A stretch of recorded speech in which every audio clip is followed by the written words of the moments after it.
శుక్లాంబరధరం విష్ణుం శశివర్ణం చతుర్భుజం ప్రసన్నవదనం ధ్యాయేత్ సర్వవిఘ్నోపశాంతయేత్. గురుర్బ్రహ్మా గురుర్విష్ణుః గురుర్దేవో మహేశ్వరః గురుః సాక్షాత్ పరబ్రహ్మ తస్మై శ్రీ గురవై నమః. వ్యాసాయ విష్ణురూపాయ వ్యాసరూపాయ విష్ణవే నమో వై బ్రహ్మనిధయే వాసిష్ఠాయ నమో నమః. కూజంతం రామ రామేతి మధురం మధురాక్షరం ఆరుహ్య కవితాశాఖాం వందే వాల్మీకికోకిలం. శ్రుతిస్మృతిపురాణానాం ఆలయం కరుణాలయం నమామి భగవత్పాదశంకరం లోకశంకరం. సదాశివసమారంభాం శంకరాచార్యమధ్యమాం అస్మదాచార్యపర్యంతాం వందే గురుపరంపరాం. వాగర్థావివ సంపృక్తౌ వాగర్థ ప్రతిపత్తయే జగతః పితరౌ వందే పార్వతీపరమేశ్వరౌ. సూక్తిం సమగ్రేతున స్వయమేవ లక్ష్మీః శ్రీరంగరాజమహిషీ మధురైః కటాక్షైః. వైదగ్ధ్యవర్ణకునకుంభనగౌరవైర్యాం కండూలకర్ణకుహరాः కవయోధయంతి. హైమోర్ధపుండ్రమజహన్మకుటం సునాసం మందస్మితం మకరకుండలచారుగండం బింబాధరం బహుళదీర్ఘకృపాకటాక్షం శ్రీవేంకటేశముఖమాత్మని సన్నిధత్తాం. మనోజవం మరుతతుల్యవేగం జితేంద్రియం బుద్ధిమతాం వరిష్టం వాతాత్మజం వనరయూథముఖ్యం శ్రీరామదూతం శిరసా నమామి. జయత్యతి బలో రామో లక్ష్మణశ్చ మహాబలః రాజారీతి సుగ్రీవో రాఘవేణాభిపాలితః. దాసోహం కోసలేంద్రస్య రామస్యాక్లిష్టకర్మణః హనుమాన్ శత్రుసైన్యానాం నిహంతా మారుతాత్మజః. రావణ సహస్రం మే యుద్ధే ప్రతిఫలం భవేత్ శిలాభిస్తు ప్రహరతః పాదపైశ్చ సహస్రశః. అర్దయిత్వా పురీం లంకాం అభివజ్యత మైథిలీం సమృద్ధార్థో గమిష్యామి విశతాం సర్పరక్షసాం. ధర్మాత్మా సత్యసంధశ్చ రామో దశరథిర్యది పౌరుషే చ ప్రతిద్వంద్వశరైనం జహిరావిణం. ఆపదామపహర్తారం దాతారం సర్వసంపదాం లోకాభిరామం శ్రీరామం భూయో భూయో నమామ్యహం.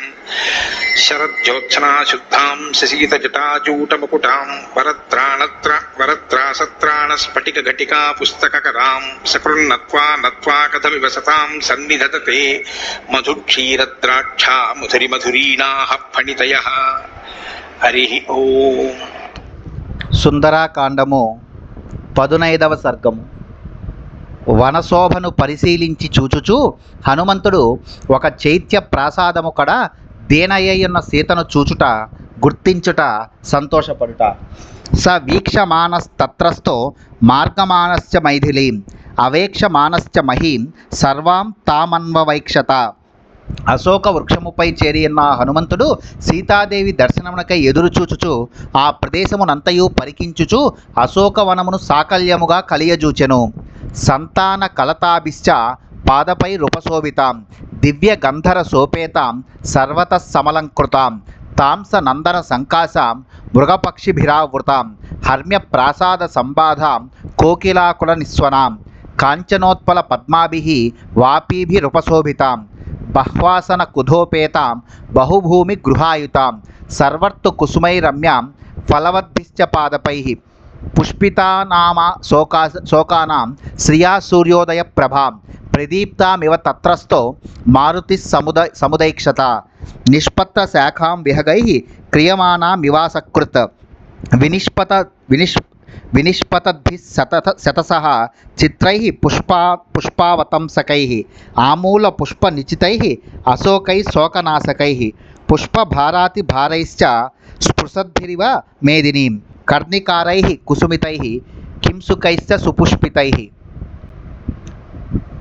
ఆ అశోకవనము లతాలంకృతములైన కల్పవృక్షముల తోడను ఇతర పాదముల తోడను శోభిల్లుచుండెను.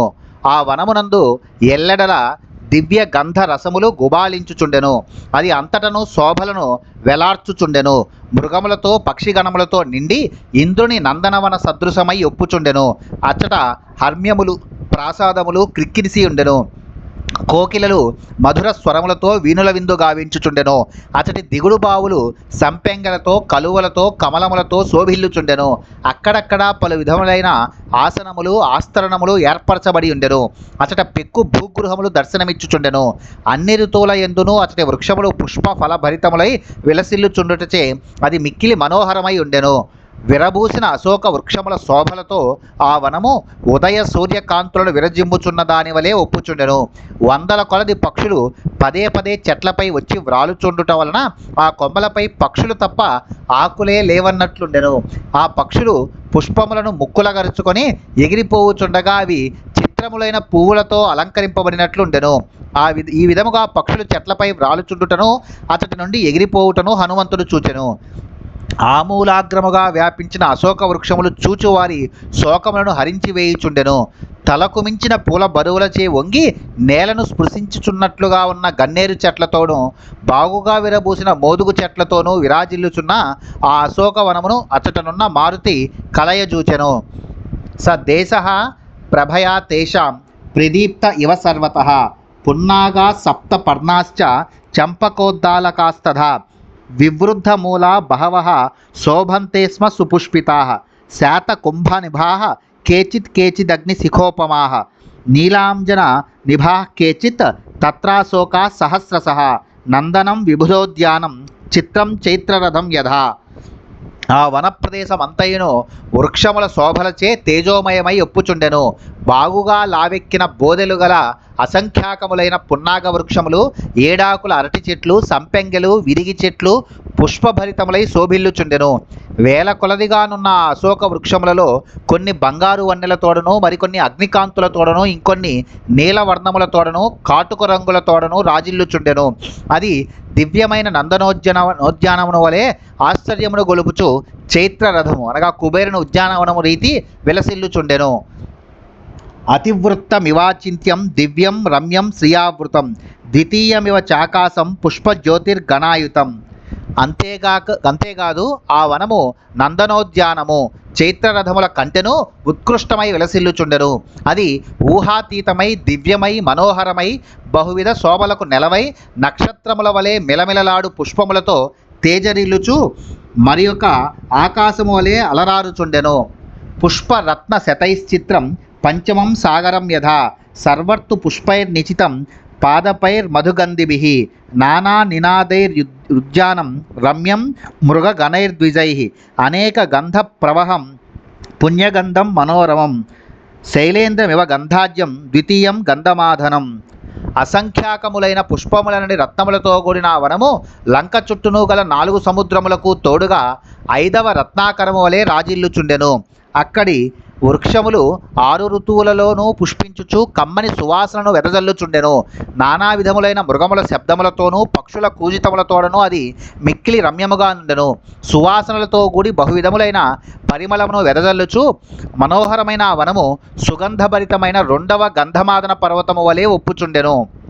అశోక వనికాయాంతు తస్యాం వానరపుంగవః స దదర్శ విదూరస్థం చైత్య ప్రాసాదముచ్ఛ్రితం మధ్యే స్తంభ సహస్రేణ స్థితం కైలాస పాండురం ప్రవాళకృత సోపానాం తప్త కాంచన వేదికం ముష్ణం తమివ చక్షుంషి ద్యోతమానమివ శ్రియా విమలం ప్రాంశు భావత్వాత్ ఉల్లిఖంతమివాంబరం.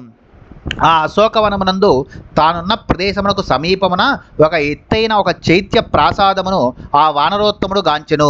1000 స్తంభములతో నిర్మితమైన ఆ ప్రాసాదము కైలాసము వలె ధవళకాంతుల నీనుచుండెను. పగడములు పొదిగిన సోపానములతో మేలివి బంగారు వేదికలతో ఆ ప్రాసాదము మనోజ్ఞములైన కాంతులను ప్రసరింపజేయుచు కన్నులకు మిరుమిట్లు గొలుపుచుండెను. ఇంకను అది నిర్మలమై అత్యున్నతమై ఆకాశమును తాకుచున్నట్లుండెను. తతో మలీన సంవీతాం రాక్షసీభి సమావృతాం ఉపవాస కృశాం దీనాం నిశ్వసంతీం పునః పునః దదర్శ శుక్లపక్షాదౌ చంద్రరేఖామివామలాం. ఇంతలో హనుమంతుడు మలిన వస్త్రములను ధరించిన ఒక స్త్రీని చూచెను. ఆమె చుట్టూను రాక్షస స్త్రీలు చేరి ఉండిరి. ఆమె ఉపవాసములచే కృషించినదై శుక్లపక్ష ప్రారంభమునందలి నెలవంక వలె స్వచ్ఛముగా నుండెను. ఆ అమలాంగి దీనురాలై మాటిమాటికిని నిట్టూర్పులు విడుచుచుండుటను అతడు గమనించెను. మంద ప్రఖ్యాయమానేన రూపేణ రుచిర ప్రభాం పినద్ధాం ధూమజాలేన శిఖామివ విభావసోః పీతేనైకేన సంవీతాం క్లిష్టేనోత్తమవాసస సపంకామనలంకారం విపద్మామివ పద్మినీం. జాజ్వల్యమానముగా ప్రకాశించుచున్న అగ్నిజ్వాలను పొగ కప్పివేసినప్పుడు దాని కాంతి స్పష్టముగా గోచరింపదు. అట్లే మనోహర కాంతులు గల ఆమె రూప లావణ్య శోభలు హేతుబద్ధముగా ఆలోచించినప్పుడే గుర్తించుటకు సాధ్యమగును. ఆమె ఒకే ఒక పచ్చని పట్టు వస్త్రమును ధరించి ఉండెను. అది మలినమైనను ఉత్తమమైనది. ఆమె అలంకార రహితయై పద్మములు లేనట్టి బురదతో కూడిన సరస్సు వలె తోచుచుండెను. ఇప్పుడు హనుమంతుడు యుక్తియుక్తముగా తర్కించుకొని ఆమెను గుర్తించుటకై పరిపరి విధములా ఆలోచించుచున్నాడు. వ్రీలితాం దుఃఖ సంతప్తాం పరిమ్లానాం తపస్వినీం గ్రహేణాంగారకేనేవ పీడితామివ రోహిణీం. ఆమె దుఃఖ సంతప్తయై తరిగిపోయిన శరీరఛాయతో ధ్యాన స్థితిలో ఉన్నదై బిడియముతో తలవంచుకొని పాపగ్రహమైన అంగారకునిచే పీడింపబడిన రోహిణి వలె నుండెను. అశ్రుపూర్ణ ముఖీం దీనాం కృశా మనసనేన చ శోకధ్యాన పరాం దీనాం నిత్యం దుఃఖ పరాయణాం.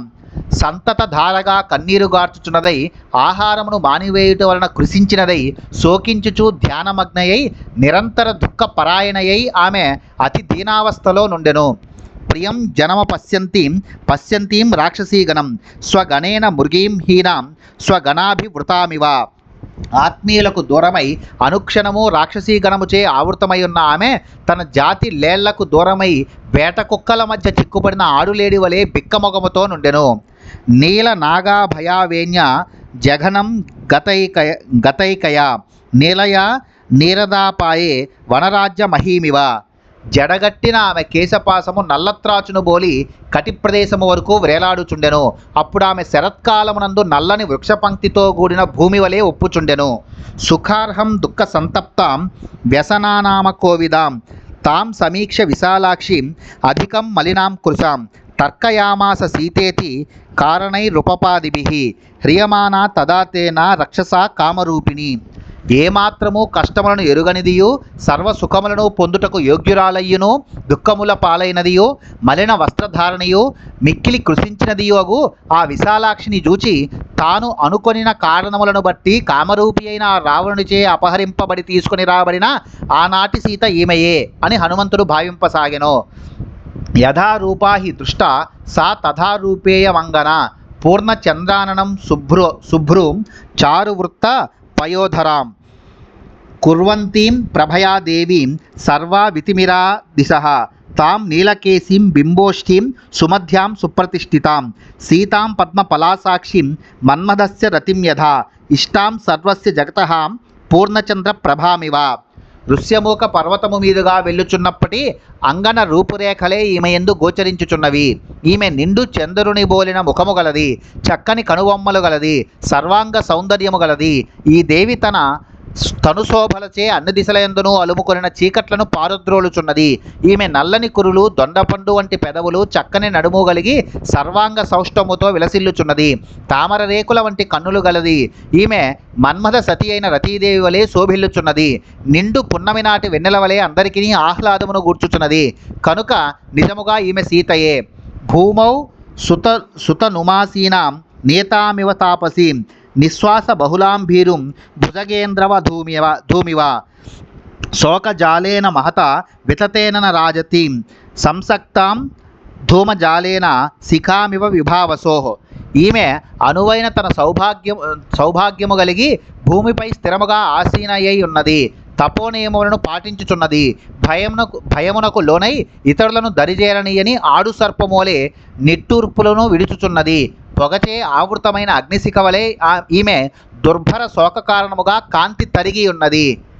తాం స్మృతిమివ సందిగ్ధాం బుద్ధిం నిపతితామివ విహతామివ చ శ్రద్ధాం ఆశాం ప్రతిహతామివ సోపసర్గాం యథాసిద్ధిం బుద్ధిం స కలుషామివ అభూతేనాపవాదేన కీర్తిం నిపతితామివ రామో పరోధ వ్యధితాం రక్షో హరణకర్షితాం అబలాం మృగశాభాక్షీం వీక్షమానాం తతస్తతః సందేహమునకు తావిచ్చుచున్న ధర్మశాస్త్రము వలెను, క్షీణించిన సంపద వలెను, సన్నగిల్లిన శ్రద్ధ వలెను, నెరవేరని ఆశ వలెను, విఘ్నములు ఎదురొకటచే నిష్ఫలమైన కార్యసిద్ధి వలెను, కలుషితమైన బుద్ధి వలెను, నిరాధారమైన అపవాదముచే దెబ్బతినిన కీర్తి వలెను ఒప్పుచు రావణునిచే అపహరింపబడుట వలన కృషించినదై, శ్రీరాముని ఎడబాటునకు వ్యధ చెందినదై, అబలయైన జింకపిల్ల వలె అటూనిటూ బిత్తర చూపులతో చూచుచున్న సీతాదేవిని మారుతిగాంచెను.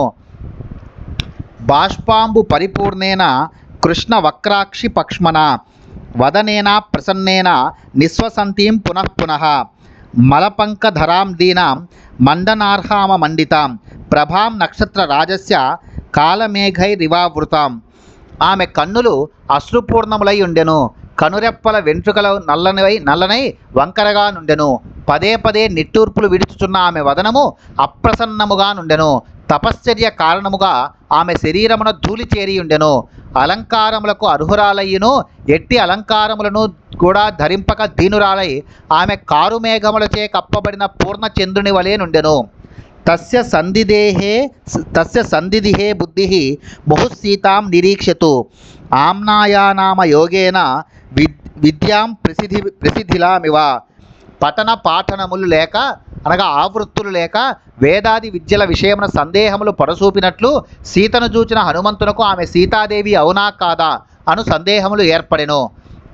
దుఃఖేన బుబుదే సీతాం హనుమానానలంకృతాం సంస్కారేణ యథాహీనాం వాచమర్థాంతరం గతాం. వ్యుత్పత్తి, వ్యాకరణ, ఉచ్చారణాదుల సంస్కారము లేనప్పుడు విపరీతార్థములను తెలుపు వాక్యమును వలె తైలాది సంస్కారములు లేక అలంకారరహితైన సీతాదేవిని ఆ మారుతి అతి కష్టము మీద గుర్తింపగలిగెను. తాం సమీక్ష విశాలాక్షిం రాజపుత్రీమనిందితాం తర్కయామాస సీతేతి కారణైరుపపాదిభిః. సౌశీల్యవతియు జనకసుతయు విశాలాక్షియు అయిన ఆమెను బాగుగా పరిశీలనగా చూచి తాను గమనించిన లక్షణములను బట్టి హనుమంతుడు ఆమె సీతాదేవియే అని నిశ్చయించుకొనెను. వైదేహ్యా యాని చాంగేషు తదా రామోన్వకీర్తయత్ తాన్యాభరణ జాలాని శాఖాశోభిన్యలక్షయత్. జానకీదేవి ధరించడి ఆభరణములను గుర్చి శ్రీరాముడు హనుమంతునకు తెలిపి ఉండెను. అవి అన్నీను కొమ్మలకు వ్రేలాడుచుండుటను అతడు గాంచెను. సుకృతౌ కర్ణవేష్టౌ చ స్వదంశ్రౌ చ సుసంస్థితౌ మణివిద్రుమ చిత్రాని హస్తే శ్వాభరణాని చ శ్యామాని చిరయుక్తత్వాత్ తదా సంస్థానవంతి చ తాన్యే వైతాని మన్యేహం యాని రామోన్వకీర్తయత్. చక్కగా రూపొందబడిన కర్ణకుండలములు, బాగుగా అమరియున్న స్వదంశ్రములు అను పేరుగల శ్రవణాభరణములు, మనులతో పగడములతో కూడి చిత్ర విచిత్రముగానున్న హస్తాభరణములు ఇచ్చటగలవు. చాలా కాలము ధరింపబడుటచే అనగా నల్లబడి ఉన్నవి. అట్లే శాఖలపై ఉంచబడినవి కూడా నల్లబడినవి. ఇవియే నాడు శ్రీరాముడు వర్ణించిన ఆభరణములు అని నేను భావింతును. పతి విరహమునకు లోనైనప్పుడు బాధతో స్త్రీలు ఆభరణములను ధరింపరు కదా అని పావని తలంచెను. వీటిని ముత్తైదువులు తప్పక ధరించుచుందురు. తత్ర యాన్యవహీనాని తాన్యహం నోపలక్ష్యయే యాన్యస్య నావహీనాని తానీమాని న సంశయః. రావణుడు సీతాదేవిని అపహరించుకొని పోవునప్పుడు ఋష్యమూక పర్వతముపై పడిన ఆభరణములు ఇచ్చట కనిపించుటలేదు. ఆమెచే విడువబడిన ఆభరణములు ఇవియే, సందేహమే లేదు. పీతం కనక పట్టాభం స్రస్తం తద్వసనం శుభం ఉత్తరీయం నగాసక్తమం తదా దృష్టం ప్లవంగమైః. ఆనాడు ఋష్యముఖ పర్వతముపై జార విడువబడిన బంగారపు టంచు గల పచ్చని ఉత్తరీయము చెట్లకు తగులుకొని ఉండగా ఆ వస్త్రమును వానరులు చూచిరి. భూషణాని చ ముఖ్యాని దృష్టాని ధరణీతలే అనయైవాప విద్ధాని స్వనవంతి మహాంతి చ. ఈమె చేతనే భూమిపై పడవేయబడిన గలగలలాడు శ్రేష్టములైన అతి ముఖ్యములైన భూషణములను కూడా ఆ వానరులు చూచిరి. ఇదం చిర గృహీతత్వాత్ వసనం క్లిష్టవత్తరం తథాపి నూనం తద్వర్ణం తథా శ్రీమద్యథేతరత్. చాలా కాలం నుండి ఈమె ధరించుచుండుటచే ఈ వస్త్రము మిక్కిలి మాసినట్లున్నది, కానీ దాని వన్నెలు చిన్నెలు ఏమాత్రము తరుగలేదు. అక్కడ జార విడువబడిన వస్త్రము యొక్క శోభలు కూడా ఇట్లే ఉన్నవి. ఇయం కనక వర్ణాంగి రామస్య మహిషీ ప్రియా ప్రణష్టాపి సతీయాస్య మనసో నా ప్రణశ్యతి బంగారు వన్నె తనువు గల ఈ సాధ్వి శ్రీరామునకు అత్యంత ప్రేమపాత్ర అయిన సీతాదేవియే. శారీరకముగా ఈమె రామునకు దూరముగానున్నను ఆయన మనస్సులో మాత్రము సుస్థిరముగానే ఉన్నది. ఇయం సా యత్కృతే రామ చతుర్భిః పరితప్యతే కారుణ్యే నా నృశంస్యేన శోకేన మదనేన చ స్త్రీ ప్రణష్టేతి కారుణ్యాత్ ఆశ్రితేత్యా నృశంస్యతః పత్ని నష్టేతి శోకేన ప్రియేతి మదనేన చ. ఆపత్కాలమునందు స్త్రీలను అవశ్యముగా ఆదుకొనవలెను. సీతను ఆపదలో రక్షించలేకపోయితిని గదా అని కనికరము, తనను ఆశ్రయించిన వారికి రక్షించు స్వభావము గలవాడు రాముడు కావున దయ, భార్య దూరమైనందుకు శోకము, తనకు ప్రియురాలైన సీత ఎడబాటునకు విరహము, సీతా నిమిత్తముగా పై నాలుగింటికి లోనై శ్రీరాముడు పరితపించుచున్నాడు. అస్యా దేవ్యా యథారూపం అంగ ప్రత్యంగ సౌష్ఠవం రామస్య చ యథారూపం తస్యే యమసీతేక్షణ. అంగ ప్రత్యంగ సౌష్ఠవములచే అతిలోక సుందరి సీతాదేవి, అంద చందములకు కుదురైన శ్రీరాముడు పురుష మోహనాకారుడు. అన్ని విధములుగా వీరు ఒకరికొకరు తగినవారు కావున ఈ తన్వి శ్రీరామునకు తగిన భార్య. అస్యా దేవ్యా మనస్తస్మిన్ తస్య చాస్యాం ప్రతిష్ఠితం తేనేయం చ ధర్మాత్మ ముహూర్తమపి జీవతి. శ్రీరాముని మనస్సునందంతటను సీతాకృతియే నిండి ఉన్నది. సీతాదేవి మనస్సునందు శ్రీరాముని రూపమే పరిపూర్ణమై ఉన్నది కావున ధర్మాత్ములైన వారి ఇరువురు జీవించి ఉండగలుగుచున్నారు. లేనిచో ఆ యుభయులను క్షణకాలమైనను జీవించి ఉండజాలరు. దుష్కరం కృతవాన్ రామో హీనో యదనయా ప్రభుః ధారయత్యాత్మనో దేహం న శోకేనా వసీదతి. మహాసాధ్వి అయిన సీతాదేవికి దూరమై కూడా శ్రీరామచంద్రుడు తన ప్రాణములను నిలుపుకొని దుష్కర కార్యమును చేయుచున్నాడు. ఇట్టి దుఃఖస్థితిలో ఆయన స్థైర్యములను కలిగి ఉండుట ప్రశంసావహము. దుష్కరం కురుతే రామో య ఇమాం మత్తకాసిని సీతాం వినా మహాబాహు ముహూర్తమపి జీవతి. నిండు జవ్వని అయిన ఈ సీతాదేవిని విడిచి క్షణకాలమైనను ఉండజాలని శ్రీరాముడు ఇంతవరకును జీవించిండుట నిజముగా అశక్యమైన కార్యమే. ఏవం సీతాం తదా దృష్ట్వా హృష్టః పవనసంభవః జగామ మనసా రామం ప్రశంస చ తం ప్రభుం. ఈ విధముగా సీతను చూచి మారుతి ఎంతయూ సంతోషించెను. అప్పుడు అతడు శ్రీరామచంద్రుని స్మరించి ఆ ప్రభువును మిక్కిలి కొనియాడెను. ఇంతటి ఉత్తమ సాధ్వి అయిన భార్య కొరకై పరితపించుట శ్రీరామునకు ఉచితమే. ఇంతటి సౌశీల్యవతిని భార్యగా పొందుటకు ఆయనయే యోగ్యుడు. ఇత్యార్షే శ్రీమద్ రామాయణే వాల్మీకే ఆదికావ్యే సుందరకాండే 15 సర్గః.